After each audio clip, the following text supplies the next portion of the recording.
Good morning, everyone. So today I want to talk about our biggest enemy, ourselves. It is literally a battle within. And for this verse I wanted to highlight was, if I can see it, Galatians 5:17. And it says, "For the desire of the flesh is against the spirit, and the spirit against the flesh. For these are in opposition to one another, in order to keep you from doing whatever you want." Now we have two sides to ourselves. One side is our fleshly, worldly side that pulls on us to watch TV, eat garbage foods, do drugs, watch porn, or just flat out make bad decisions. This side is in constant battle with our spiritual side. The spiritual side is the one that you were born with, that fire inside you, that nags you to do the right thing, like go to church, to pray, to be in the Word, to speak life to people around you, to eat healthy, exercise, spend quality time with your family. The problem is, both sides can't coexist at the same time. Whatever you are going to feed, whatever you're going to give more time to, is the one that's going to grow. So be careful what you feed. One side is going to help grow you and help push you forward in life. The other one is only going to give you fleeting happiness and leave you with sadness, depression, and being unhealthy. And all these things are like a snowball, slowly rolling down a hill and getting bigger and bigger. And if you don't stop and look at it,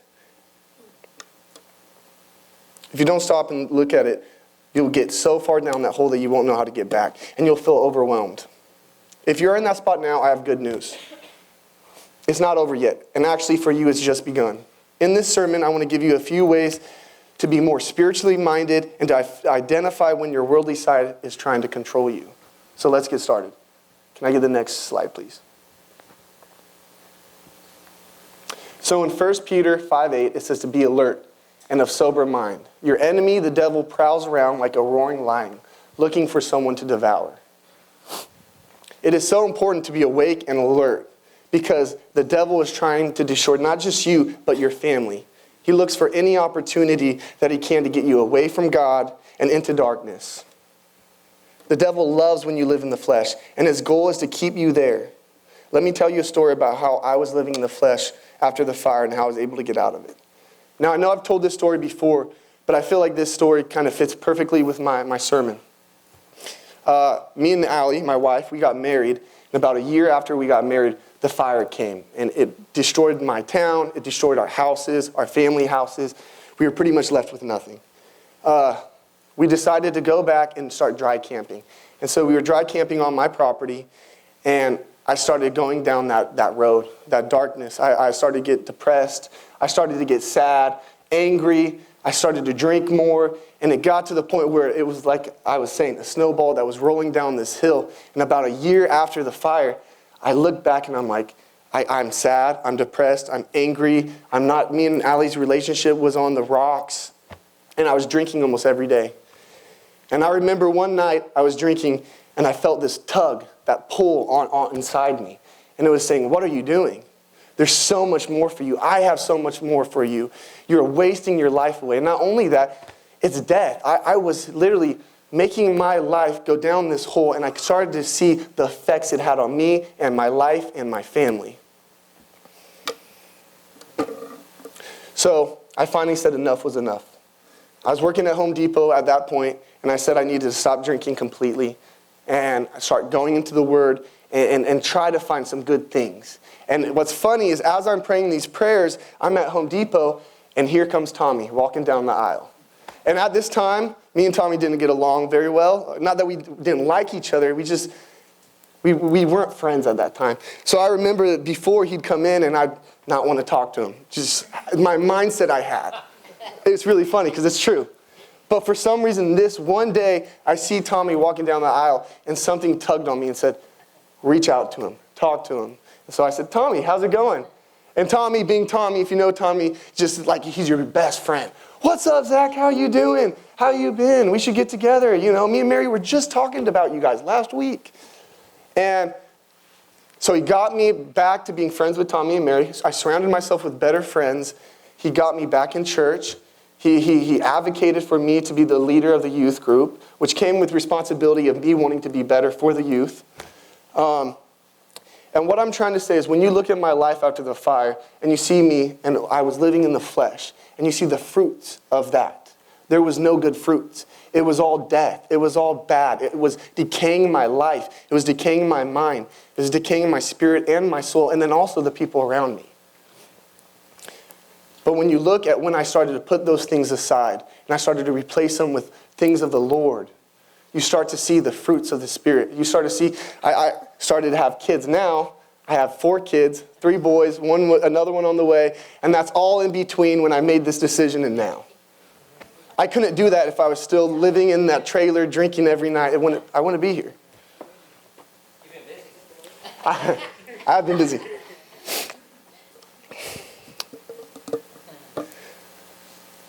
So let's talk about the fruits of the Spirit and the fruits of the flesh. So when I talk about the fruits of the Spirit and the fruits of the flesh, it's not just me talking about this. This is in the Bible, and it describes what they are. And so it says the fruits of the Spirit is love, joy, peace, patience, kindness, goodness, faithfulness, gentleness, self-control are manifestations of the fruit of the Spirit. And as a man, as a leader, or even as a woman as a leader, these are all qualities we want. These are all qualities we should be thinking about daily. What can we do to be more like this? The fruits of the flesh, which is adultery, fornication, uncleanliness, adultery, witchcraft, hatred, discord, jealousy, fits of rage, selfish ambition, dissension, factions, envy, drunkenness, and orgies. Now you can see a distinct difference between the two. And when I was living in the flesh, I was touching a lot of these things. And it led to death.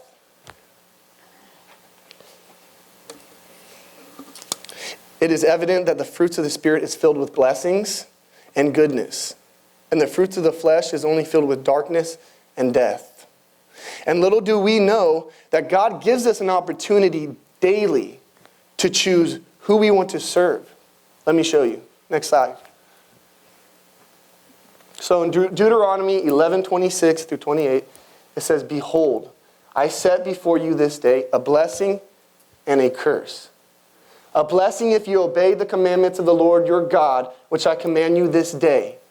And a curse if you will not obey the commandments of the Lord your God. But turn aside out of the way which I commanded you this day, to go after other gods which ye have not known." So every day, God is telling us and asking us, what are we going to serve today? Ourselves or God? If we choose ourselves, we are doomed to a day full of curses and trouble. If we choose to live in the Spirit, we will be able to walk in peace and in happiness. This affects not just ourselves, but the people around us too. The more we live in the Spirit, the more we are able to speak life into the people around us. Spend quality time with our kids, our families, and to love on them the right way. If we choose to live in the flesh, though, it also affects the people around us. We become short-tempered. We become angry, looking for revenge when something is done to us. Yelling at our kids, treating our wife or husband in a way we shouldn't. It can affect our work and the mindset we need to succeed. So living in the Spirit is 100% what we should be doing, and we need to ask ourselves daily if we're living in the Spirit or in the flesh. So if you guys feel like you're overwhelmed and you're so far down this path that you don't know how to get back, it says right here that God gives you an opportunity daily to change this. Every day you wake up and God's like, all right, you messed up yesterday. I got you. Let's do this again. Let's do it again today. Oh, you messed up again? Let's do it again this day. He keeps giving you opportunities.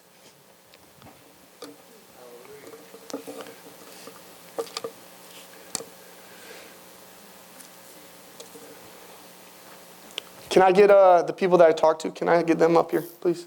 I have an analogy I want to show you guys about how this kind of looks to the people.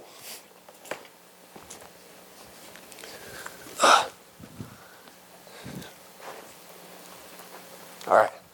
So, this is going to be my tug-of-war rope. I'm an electrician, so it's an extension cord. It's only fitting. This side is going to be the spiritual side. And this is Timmy, by the way. This is a person. This is just one person, the inside of a person. And this is Timmy. Timmy's spiritual side is over here.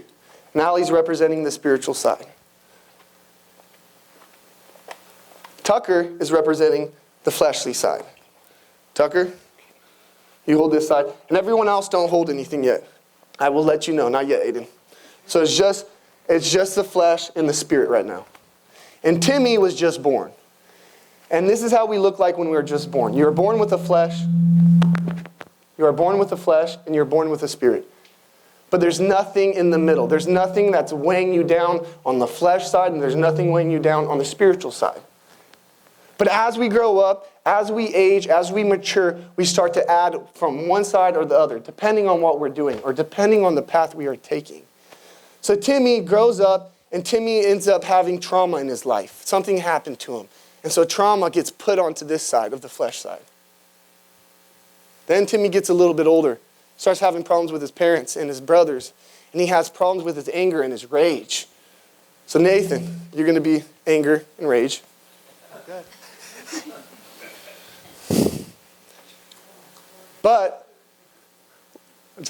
But Timmy also remembers that he wants to read a verse once a day. At least he's trying to do something. He says, all right, I see that this is bad. I want to at least read a verse a day. And so Aiden, you're going to be the verse a day. And you're going to be right here. And as Timmy gets older, he starts to fall into lust. Tommy, you're going to be lust. And so then Timmy's about 18 now. He takes a step back. And I'm not the smartest guy, but looking at it right now, I'm probably going to guess that the flesh is going to win this battle right now. There's not enough reinforcements. There's not enough workers on this side to do this. So right now, if you guys start pulling and start having a tug of war, what's going to happen? Start pulling a little bit. Pregnant woman's going to fall down. Okay. Now look, the spirit is willing. She wants to win. But the problem is, right now, where Timmy is in his life, the flesh is telling the spirit what to do.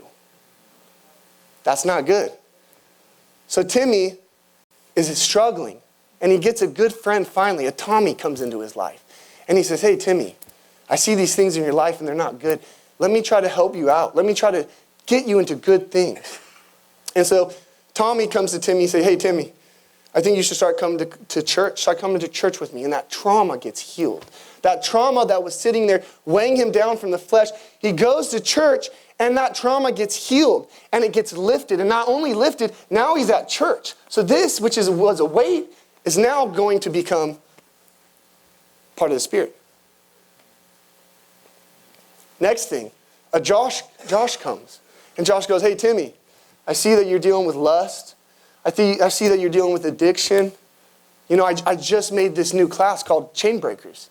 And it's perfect for that. Can you start coming to this class? I think you would need it. So Timmy starts coming to Chain Breakers and starts breaking these chains. And so addiction gets broken off, and addiction turns to the addiction of the Word. He starts reading the Word. He starts going to church, and things starts breaking. These things that were of the flesh starts breaking down. He starts praying more. And this starts going, he starts praying more. Now you take a step back. He's praying. He's got good friends. He's praying. He's in the Word. He's at church. He's at Chain Breakers. He's reading his daily verse. Things are looking good, right? It looks like Timmy's getting his life back. All right, go ahead, guys. Start the pool. What's going on now? Now it's looking like, wait, whoa.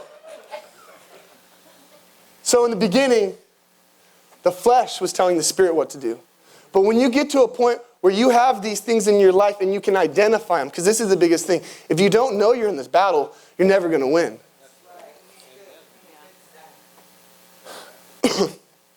You want to get to a point where you bring all these things that are weighing you down and that you can substitute them for good things. And you get to a point where your life is so solidified, so founded on Jesus and the things that you are doing, that your spirit starts telling your flesh what to do.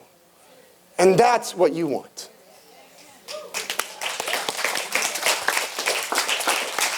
Thank you, guys. You can go sit down.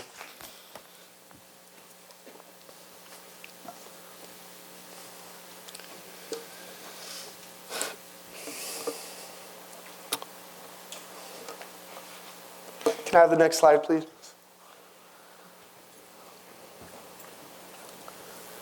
In Romans 6:15 through 19, it says, "What then? Shall we sin because we are not under the law, but under grace? By no means. Don't you know that when you offer yourself to someone as obedient slaves, you are the slaves of the one you obey, whether you are slaves to sin, which leads to death, or to obedience, which leads to righteousness. But thanks be to God that though you used to be slaves to sin, you have come to obey from your heart the pattern of teaching that has now claimed your allegiance. You have been set free from sin and have become slaves to righteousness." Now that's it.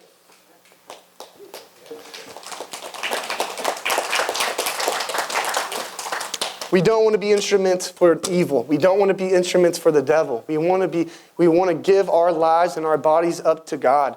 And with that comes the blessing. When you put Him first and everything else underneath, everything flows. Everything follows. Can I get the next verse?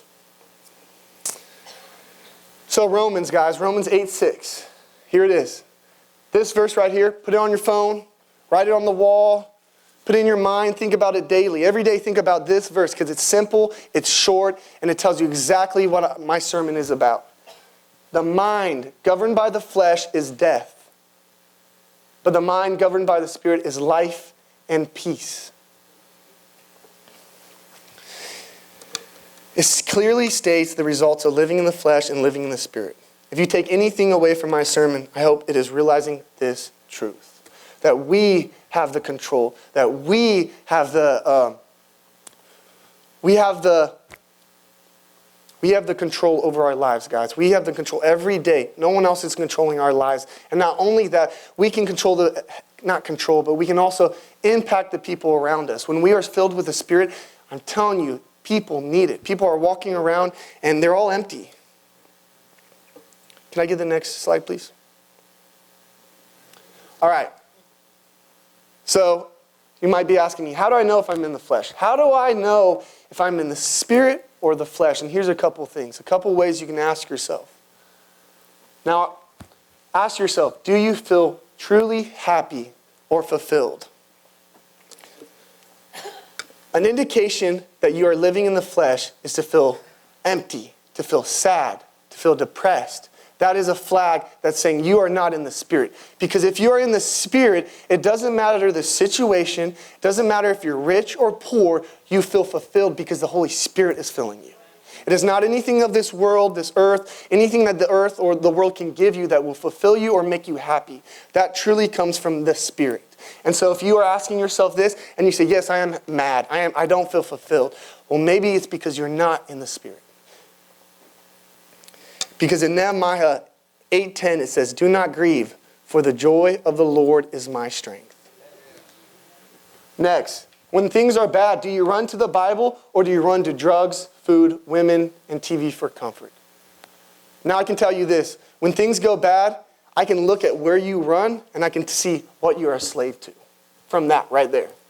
If something goes bad and you're running towards food and you're eating all this food, or you're running towards a TV, or you're running towards porn or whatever that's giving you this relief, that's what you're a slave to.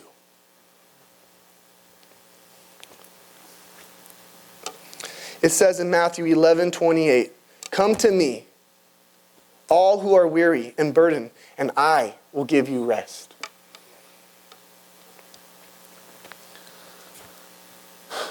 Are you always angry, depressed, or sad? And that's kind of the same thing I was hitting on, but it's really important. How we go about our days is so important. If we're living in the flesh, the day's already cursed. And now we're walking through it and we're almost impacting the other people and we're spreading it. Because it's like a disease. The flesh and the Spirit is like a disease. And if you're walking out there fleshly, everyone feels it. Have you ever been in a room and someone walks in and you can just feel it? You feel the heaviness? That's it. It's a disease. But you can also do the same thing with the Spirit. If you walk into a room and you're filled with the Spirit, oh man, people will feel it. And not only you will feel it, the demons will know. Is it hard for you to ask for forgiveness? I think this goes for everyone. This goes for me too. Just this week, me and Allie were getting into a debate. And I felt like I was right. She felt like she was right. And it gets to a point where we're not getting anywhere. That the disagreement isn't breeding life. And it gets to a point where one of us has to be in the Spirit and say, you know what, this isn't worth it. I'm sorry. Forgive me for whatever I did. If you don't have someone being in the Spirit and they're both living in the flesh going like this at each other, what's going to happen? It's going to erode each other's relationship till there's none left.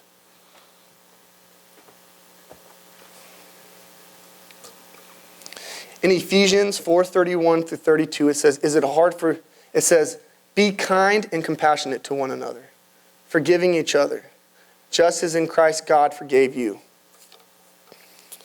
The last one, does your mind run rampant with bad thoughts?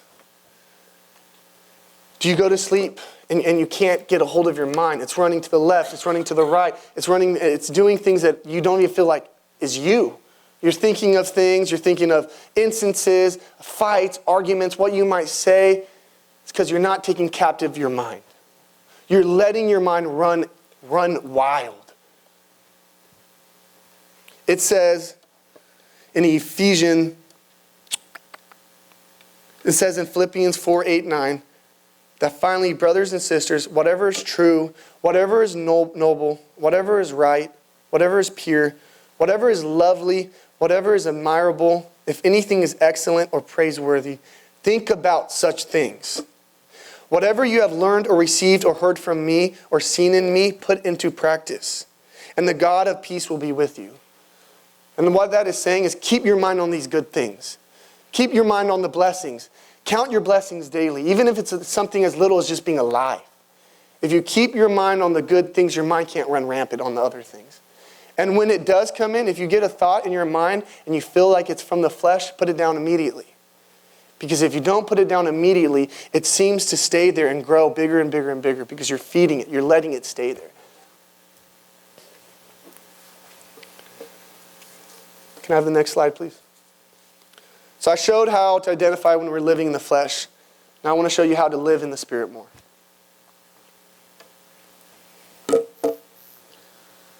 So one of the things I would say is daily. Put on the armor of God daily. Because it says that God gives you a choice daily. Well, then we should be putting on the armor of God daily. And the armor of God, I'm not going to go through each one and tell you what it is, but they are the belt of truth, the breastplate of righteousness, the shoes of peace, the shield of faith, the helmet of salvation, and the sword of the Spirit. Next is start your day in the Word and in prayer. Pray over the day and over your family and friends. When you wake up and you pray over your day, what you're doing is you're sending Jesus out forward into this future, into that day. And you're telling God, please bless this day. Look over anything that's going to happen and may you be with me. And when you're in that mindset, you can go through your day and you might have the same problems as you did if you're in the flesh. But the difference is your mindset. So you might go out and you might run out of gas. And instead of being mad and cursing God and saying, why this day is so horrible, you can be in the mindset of, okay, maybe there's a reason for this. Maybe God, maybe you're going to send someone to me for me to speak love and life into. And so what I'm saying is pray over your day and pray over your family and pray over the people around you because it's powerful and it does make a difference. Be grateful and thankful for what you have and also pray for what you want from God. Like I said, be grateful no matter how much you have. If you're faithful with a little, you'll be faithful with a lot. And so he's looking at you now. If you have nothing, if you have just a shack, he's saying, how are you going to react with just a shack? Because if you can't show me who you are with a shack, how are you going to react if I give you a palace? It's important to show God every day who we are. It's a test every day. And be ready for good works when God brings them to you. Now, if you are praying to start your day, you already know that God's bringing these good works to you. A lot of people here think that we are supposed to go out with our own strength and find these good works and these people that need saving and we have to do everything we can to save them. It's not what the Bible says. It doesn't mean that we don't look, and it doesn't mean we aren't ready. But what it says is it says God brings the good works. That God brings the people to us that are ready. So if we have already prayed for the day, we know everything that's going to be coming to us is going to be from God. Can I get the next slide, please?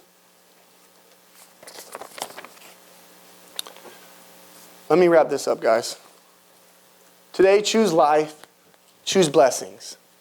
My picture is this guy breaking the chains, because that's what I'm trying to get to you guys. The point I want you guys to take home is that we are all in chains. We are all in bondage daily. And the good news is God gives you a choice daily to choose what you want to do. And if you choose spirit, if you choose life, you choose blessings, you break those chains. So it says in Romans 6, 11, 15, in the same way, count yourself dead to sin, but alive to God in Jesus Christ. Therefore, do not let sin reign in your mortal bodies so that you obey its evil desires. Do not offer any part of yourself to sin as an instrument of wickedness, but rather offer yourself to God as those who have been brought from death to life, and offer every part of yourself to Him as an instrument of righteousness. For sin shall no longer be your master, because you are not under the law, but under grace. We can be in the flesh for years, and we can get so comfortable that we let ourselves slowly rot away, and we miss all the blessings God has for us.